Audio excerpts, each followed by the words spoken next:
paz do Senhor Jesus Cristo.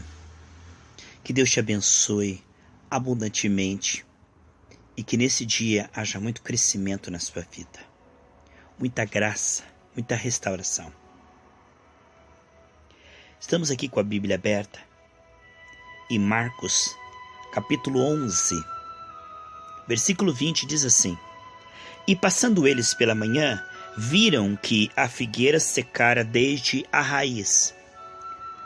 Foi no dia anterior que Jesus disse que aquela figueira iria secar. E imediatamente não aconteceu nenhuma evidência de que aquela palavra que o Senhor Jesus falou tivesse virtude ou resultados. Não se viu nenhum resultado no visível de forma imediata. Foi no outro dia, quando passaram ali pela manhã, que viram que a figueira secou desde a raiz. Secou primeiro aonde eles não viram. Era invisível. A atuação primeira do Espírito estava onde eles não podiam perceber, na fonte de nutrição daquela figueira. Primeiro Deus agiu aonde não aparecia, no invisível. Logo depois, vemos os seus efeitos. Depois de algumas horas, os efeitos desta palavra apareceram no visível. Veja como Deus sempre começa pelo invisível. A batalha onde Daniel orou por 21 dias foi ganha no reino invisível primeiro. Veio o anjo e disse: Olha, tivemos uma batalha por 21 dias. Até que veio Miguel e me ajudou.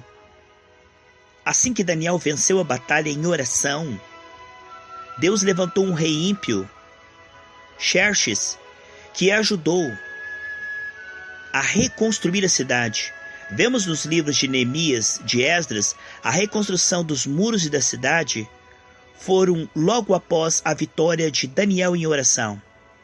Quando Daniel entendeu pelos livros que havia acabado o tempo do cativeiro que Jeremias havia escrito, e ele entrou em oração e combate espiritual, tendo resolvido primeiro no invisível, os efeitos apareceram no visível, movendo um rei ímpio para dar os materiais, para enviar ajuda. Então Esdras e Neemias reconstruíram toda a cidade. Primeiro no invisível. Sempre se começa primeiro no invisível. Parece que o fruto, os efeitos, não está acontecendo nada primeiro no visível. Mas você crê mesmo assim.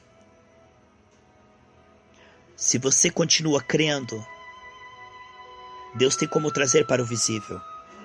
Se você continuar crendo sem ver, porque tudo começa no invisível.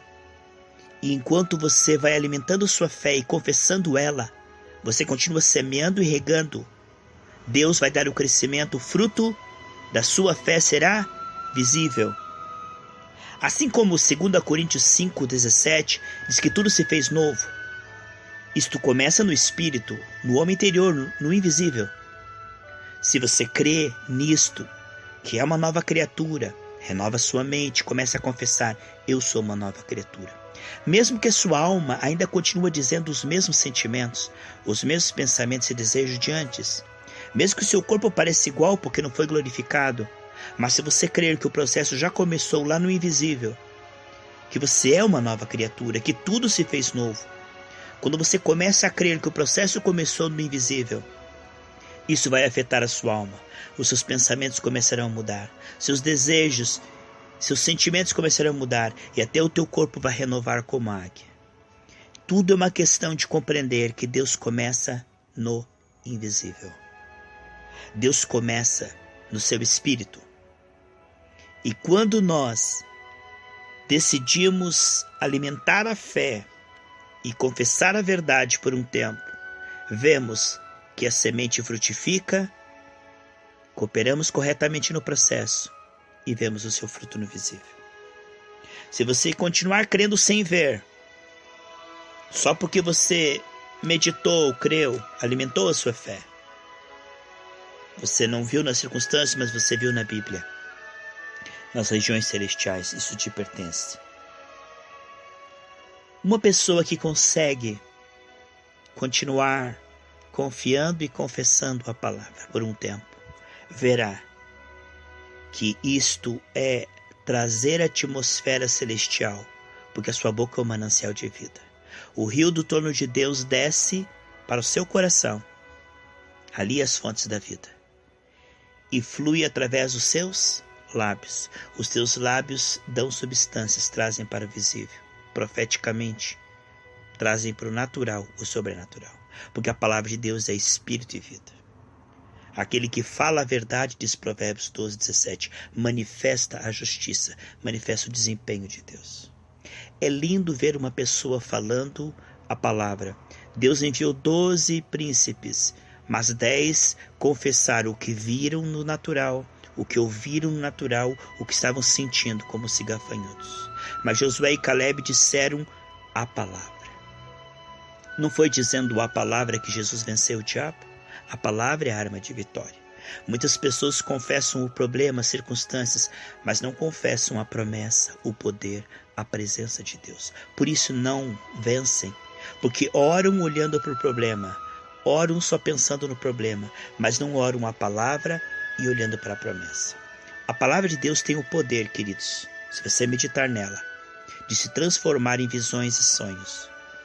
Visões e sonhos não é só no literal, como diz lá em Atos, que nesses últimos dias Deus falaria por visões e sonhos, que aos jovens daria visões e aos anciãos daria sonhos. Não é só isto, não é só o literal.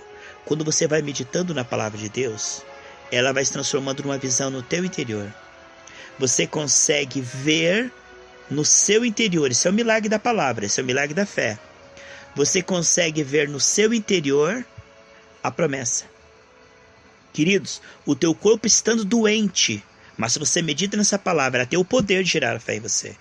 Você medita nessa palavra, ela vira visão. O que acontece? Você consegue se ver curado.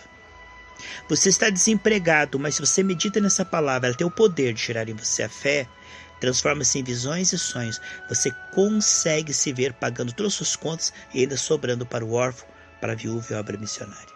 Você consegue se ver abençoado. Amados, não há nenhum conflito no homem interior e Deus. Nós, a nossa nova criatura, criada em Cristo Jesus, ela é uma com o Senhor, diz 1 Coríntios 6:17. E Romanos 7:22 diz que no homem interior, eu tenho prazer na lei do Senhor. Isso significa que o nosso conflito não é entre nós e a vontade de Deus é a nossa vontade. A nossa vontade e a vontade de Deus ela é uma só. O que há conflito é entre nós e a nossa carne. Um dia teremos um corpo glorificado. Enquanto estamos nessa terra, nós temos combates, não é verdade? Então, você não é essa carne, você é espírito. Você é a imagem e semelhança de Deus e recebeu dele o poder para ter domínio. Portanto, você é uma nova criatura. Em 2 Coríntios 5:21 diz que você é a justiça de Deus. Você era um pecador até receber Jesus. Você era escravo do pecado, eu também. Mas no momento que você recebeu Jesus, você deixou de ser um escravo do pecado, um pecador, para ser justificado, santificado. E se você se ver justificado, perdoado, santificado, como diz Efésios 2:6, se você se vê assentado nas regiões celestiais em Cristo Jesus, então a tua fé vai brotando e você vai vencendo o pecado. Porque não se pode vencer o pecado enquanto você fica dizendo que você é escravo do pecado. Porque como imaginou a sua alma, assim ele é. O que vemos aqui é que se você continuar alimentando a fé, Deus te dará a visão da fé, te dará sonhos, um gemido para praticar aquilo, um desejo de colocar em ação aquilo. Sonho, da visão vira sonho porque você começa a querer, a desejar, a orar para praticar, para ver aquilo no visível. E esse gemido, como diz, buscar-me-eis e me achareis quando me buscar de todo o coração. Esse gemido que diz em Gálatas 4:6, Abba, Pai. Esse gemido é a intensidade da fé, brotando o milagre cada dia mais. Amados, que Deus te abençoe e abençoe muito, com revelação no homem interior. Em nome de Jesus, amém. Amém, Jesus.